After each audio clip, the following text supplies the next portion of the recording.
the voice of climbers. Thank you very much, Lara, for being with us on Climbing Radio. It's a pleasure for us to have you on our channel. And we are at the Petzl Frankenjura Kletterfestival. Well, actually, it's the end of it. And you've just finished your workshop. How did it go? And in general, what do you think of this year's edition of the festival? Yeah, thank you. Thanks for the invitation. Super nice. Pleasure to be here. Yeah, I just finished the workshop. We did a big wall introduction workshop. We set up a portaledge. We did some hauling and some jumpering, which was super nice. There were 5 participants. They were all super motivated and super happy and psyched. So yeah, it was a nice workshop. And yeah, I was at the festival on Friday and today, so Sunday, and I really like it. It's an amazing vibe there, and all are super motivated, and it's so cool to see so many people sharing the same passion, the passion for rock climbing. Yeah, so I really like it. Okay, and well, we are in one of the most famous places for rock climbing in Germany, Frankenjura. Is this a place where you train for your multipitch goals, or do you also have sport climbing projects here? So actually, I live in Frankenjura or close to Frankenjura, but I am originally from Allgäu. It's in the south of Germany, which also has some quite nice rock climbing areas. But yeah, the Frankenjura is amazing. It's so cool for sport climbing, and I train a lot here. So we have a lot of great training facilities, nice gyms like the Frankenjura Academy.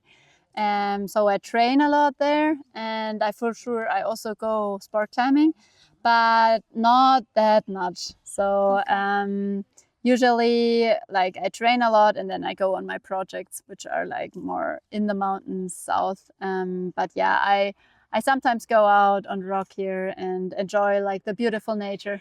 Okay, and I know you just came back from a trip in Japan. Can you tell us something about this trip, the climbing you found there? Was it similar to what we have here in Frankenjura? Was it completely different? How was the experience? Yeah, I just came back from the trip. I think it was already in March, so a while ago. But it was an amazing climbing trip with the Red Bull climbing team. We flew to Tokyo, we had a base there, and then we checked out 3 different climbing areas. And I was surprised how good climbing is in Japan. We checked out one limestone climbing area, one with like volcano stone, and one with granite. So there's a big variety of different rock types, and they were all quite close to Tokyo, so all 2 to 3 hours away from Tokyo. And I think compared to Frankenjura, it's quite different, the climbing. So Frankenjura is more like pockets, crimps, bouldery, and short. But in Japan, what we found there was like, first of all, like a different rock type. But then like the one limestone crag we went to were like long 30-meter routes with 2 fasts. And so, yeah, I think completely different, but amazing. I really liked it. Also, one climbing area we went to were like seaside cliffs. So right next to the sea. And it was a really cool experience to climb there. Okay, great. And in your climbing, I know you're focusing more on multipitch and big wall climbing. Is this style of climbing something that you were always interested in, or it came after? I think it developed over time. So I started climbing as a little kid, like when I basically started walking. So my parents were climbers when they were younger, and they took us to the crag. So at the beginning it was a lot about rock climbing, sport climbing. And then when I was 11, I came to the gym for the first time. I started to do some competitions for 2 years, but then stopped competitions because I realized my real passion is in rock climbing. Okay. And then after that, I finished school and I had a lot of time, or I took some free time after school. And there I started to do more tread climbing and multipitch climbing. And I realized that I really like the style of climbing, the more adventurous kind of climbing. So then I realized, okay, I think that's also my strength. Okay. You need a really good head or mind you need to have like a good mental strength for this kind of climbing. And I think I do like have that. And that's why I really like it. And during the festival here, you also gave a talk about this, about your climb of El Corazon in Yosemite with Barbara Zangel. Yeah. Was that the first time you climbed together? How was the experience with her? Could you really show your strength with Babsi? I mean, did you work together as a team? I will wait. Okay, now. So like I knew Babsi before. We went to Yosemite in 2023, but we know each other since like a long time. I think since 2016 we started to really know each other and do more together, and we became friends. And it was an amazing experience in Yosemite with her, because back then I had no big wall experience. And with her, like I learned a lot about big wall climbing. It was amazing to have her as a partner for my very first big wall. And also already in Yosemite, I think I realized that I have a good mental strength, and I could also show that, I think, on a cap. And we work together super well. So I could definitely imagine to do another project with her if cool. like Jacopo would allow it, Yes. because she's always going with Jacopo on projects, which is super nice. But I would also love to do another project with her in the future. Okay, Let's so see. good luck. Yes. And I know that last year you climbed Psychogram, which is an HB plus trad route in Austria, and it was the first female ascent. Yeah. Can you tell us something about the process and the route in general?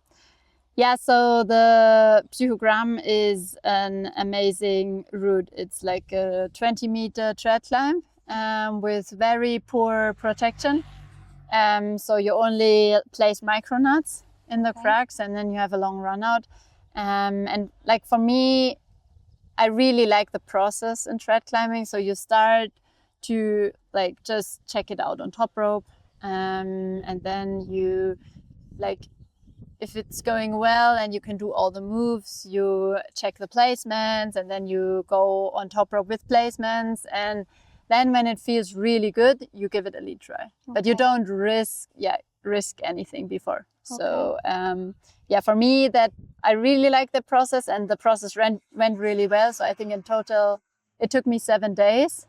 But there were also some ups and downs. Like on the first day it went well. On the second day I couldn't do the crux move, and then it's getting better and better.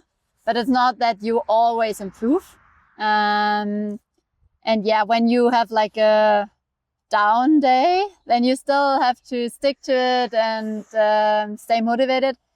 But I really liked the line, and I was really psyched to try it. And it was the first female ascent. Yeah. Does this matter anything for you? Is it important to you? So in general, when I look for projects, I don't choose the projects because they don't have a female ascent, for example. I think if I would only do projects that have no female ascent yet, then I would definitely miss out a lot. And there are so many amazing hard climbs that already have female ascents.